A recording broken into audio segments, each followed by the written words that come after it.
Allez, on revient sur la victoire lors de ce Classico du Paris Saint-Germain, 3-1 face à Marseille avec des buts de Nuno Mendes, Ousmane Dembélé qui met son 30e but de la saison, Lirola contre son camp. Bon bah Nono, honnêtement, moi je suis plus déçu de Marseille que de Paris parce que Paris a joué en roue libre. Franchement, ils étaient à 20% de leur capacité et il y a quand même victoire 3-1 au bout. Même un Paris Saint-Germain en roue libre arrive à gagner 3-1 facilement en tirant 16 fois au but. Très peu de fautes, beaucoup de duels gagnés, c'est très très propre, même quand Paris ne joue pas bien. Et ce soir, je suis déçu de Marseille, Nono, parce que Marseille, normalement, c'était le match de l'année pour eux. C'était le match où tu dois tout donner. J'étais très déçu de Marseille, qui pour moi a été inoffensif. Ils ont mis Greenwood sur le banc, alors que c'est son meilleur joueur. Comment tu peux te passer de ton meilleur joueur, que tu l'aimes ou pas, c'est ton meilleur joueur, comment tu peux t'en passer lors d'un match comme ça? Et il faudrait pas que Marseille commence à croire qu'ils sont déjà en Ligue des Champions, Nono, parce que d'accord, Nice et Lille ont perdu, mais Strasbourg revient très très fort, Lyon revient très très fort, Monaco revient très très fort, et il n'y a que très peu d'écart entre le deuxième et le sixième finalement. Donc plus déçu de Marseille, Nono, que du PSG ce soir, parce que Paris a joué au petit trot, et on n'a pas vu un Marseille de haut niveau, hein. Eh ben, je vais te rejoindre, Sacha. Je pense qu'il y avait un petit coup à jouer pour Marseille ce soir. Pourquoi? Parce que Paris avait quand même un match d'une intensité folle dans les jambes. Je pense qu'ils étaient un petit peu fatigués ce soir. Bon, bah, ils ont le droit de jouer un peu moins bien aussi. Donc, peut-être qu'il y avait un petit coup à jouer pour eux, mais il y a une telle différence, que je vais te dire, faut même plus, et là je me mets en colère, faut arrêter de parler de classico. Le classico, ça n'existe pas. C'est fini. Le classico, c'est Lyon-Marseille. C'est plus Paris-Marseille. Tu te rends compte ce soir, 20 points d'avance. Je sais pas quand ils peuvent être champions de France. Je sais pas quand. J'ai pas le calendrier sous les yeux. Lors de la prochaine journée, si Paris gagne et que Marseille perd, et Paris sera champion. Tu te rends compte? Ouais. Tu te rends compte? Champion de France mi-mars. Paris l'avait déjà fait, le Paris de Zlatan en 2016 avait été champion de France le 9 mars, Nono. Allô? Oui, oui, j'entends bien. Ouais, le 9 mars. Donc, qu'est-ce que ça veut dire tout ça? Ça veut dire que vraiment Paris est deux. Ah, j'entends des sifflets. Là, c'est les Marseillaises qui sont en train de pleurer malheureusement et qu'ils ont peur pour leur place en Ligue des Champions. Mais continue ton analyse. Donc, un Paris que je trouvais qui avait quand même son match de Liverpool dans les jambes, qu'on jouait à leurs mains. Un Ousmane, s'il continue comme ça, il va pouvoir prétendre au Ballon d'Or. Hein. Je sais pas jusqu'où il va aller. Mon ami Mendes, Nuno, il revient à toutes jambes, à toute vitesse. Donc, voilà.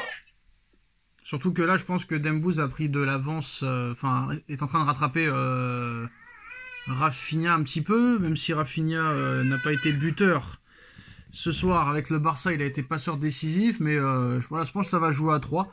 Mais quand tu vois le classement des certains médias, Dembouz n'est même pas dans le top 5, c'est ça qui est quand même hallucinant, alors que il y a une grosse saison en perspective, hein. Il a déjà gagné le trophée des champions, il y a encore la Ligue des champions, le championnat de France, t'es invaincu, la Coupe de France, si admettons tu gagnes la Ligue des Champions, il y aura la Super Coupe d'Europe, la Coupe du Monde des clubs, il y a la Coupe du Monde des clubs, la grosse Coupe du Monde des clubs cet été, encore le Trophée des Champions, donc pareil pour Mbappé, pareil pour Rafinha, même si Rafinha il n'aura pas la Coupe du Monde avec le Barça, mais il a vraiment un coup à jouer Dembélé cette saison, Nono.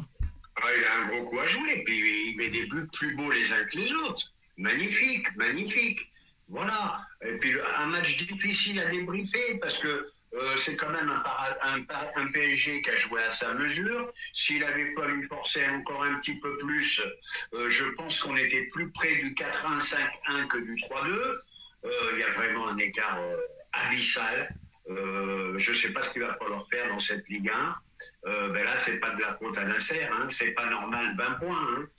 Tu rencontres Paris que 2 fois. C'est pas normal de se retrouver à 20 points du Paris Saint-Germain. Il y a un écart abyssal, et je dis encore une fois, bravo Paris, et ils sont partis sur une lancée. Leur prochain match, tu le connais contre qui? Qui, le Paris Saint-Germain? Oui. Je vais te dire ça tout de suite. Match incroyable du Barça, non, on en reparlera tout à l'heure, mais le Barça qui était mené 2-0 à 20 minutes de la fin et qui gagne quand même 3-2, mais on en reparlera après. avec encore un Yamal exceptionnel, mais on fera une autre vidéo là-dessus, c'est intéressant. On disait quoi? Prochain match du Paris Saint-Germain après la trêve internationale qui arrive. Et surtout, il y a aussi, on a oublié Nono, la Ligue des Nations pour Ousmane Dembélé avec l'équipe de France. S'il gagne en plus de ça un trophée avec sa sélection, donc là, il y aura tous les voyants sont au vert. Hein. Contre Saint-Etienne le samedi 29 mars. Bon, match d'entraînement, on va dire. Si Dembouz, il éclate encore, même en équipe de France, alors là, il peut poser sa candidature. Hein. Alors Nono, on se rappelle au mois d'août, hein, tout le monde était inquiet du Paris Saint-Germain parce que voilà, plus de Neymar, plus de Messi, Mbappé qui part, c'est une catastrophe.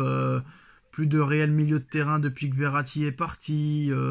On est en reconstruction. C'est des très très jeunes joueurs. Il va falloir du temps. Et là, les Marseillais et les Lyonnais, surtout les Marseillais, qui nous ont dit pas de Coupe d'Europe cette année, un match par semaine, c'est l'année du titre. Tu te rends compte, Nono? Même pas de Coupe d'Europe, éliminé au premier tour de la Coupe de France, les mecs ils se retrouvent avec 19 points de retard. Mais l'année prochaine, quand ils vont jouer la Ligue des Champions, s'ils la jouent, c'est pas sûr, mais ça va être 40 points d'écart, frère. Et franchement, et honnêtement, Nono, hein, aller en Ligue des Champions pour Marseille, mais pour y faire quoi, honnêtement? Pour y faire quoi? Honnêtement, finis 5ème, va en Europa League, peut-être que là, t'auras plus de chance, mais pourquoi faire aller en Ligue des Champions l'année prochaine, Nono, pour refaire encore 0 points comme les 2 précédentes éditions? C'est pas la peine. Honnêtement, c'est pas la peine. Je suis d'accord avec toi, il faut mieux rester à la maison, à moins d'un recrutement extraordinaire, mais ils n'en ont pas les moyens. Oui, la Ligue des Champions, c'est bien, mais si c'est pour perdre 2 points ou 0 points, mais non, je vois pas l'utilité. Non, hein. c'est pas fait en plus la qualification en Ligue des Champions, parce qu'il reste quand même 9 matchs.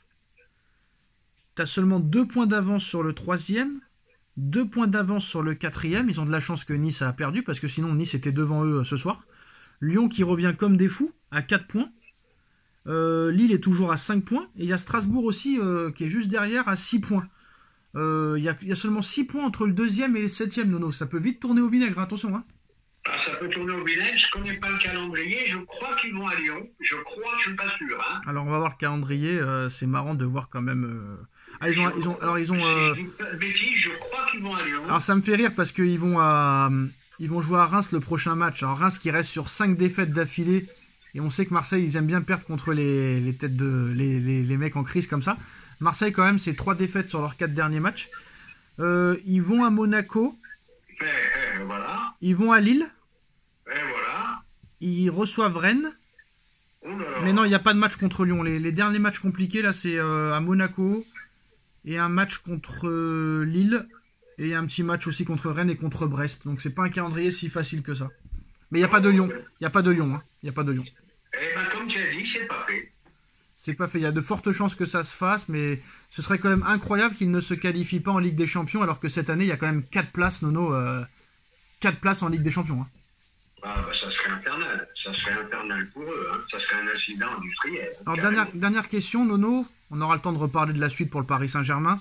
Est-ce que maintenant, il y a quand même du suspense en Espagne où ça se tient en 2-3 points. Il y a du suspense en Italie où ça se tient en 2-3 points. Mais en Angleterre, plus de suspense. En France, plus de suspense. En Allemagne, plus de suspense. Est-ce que le sujet de la Super League va revenir dans les prochains mois, les prochaines années? Je pense que, je ne sais pas quand, mais je pense que ça va revenir sur la table.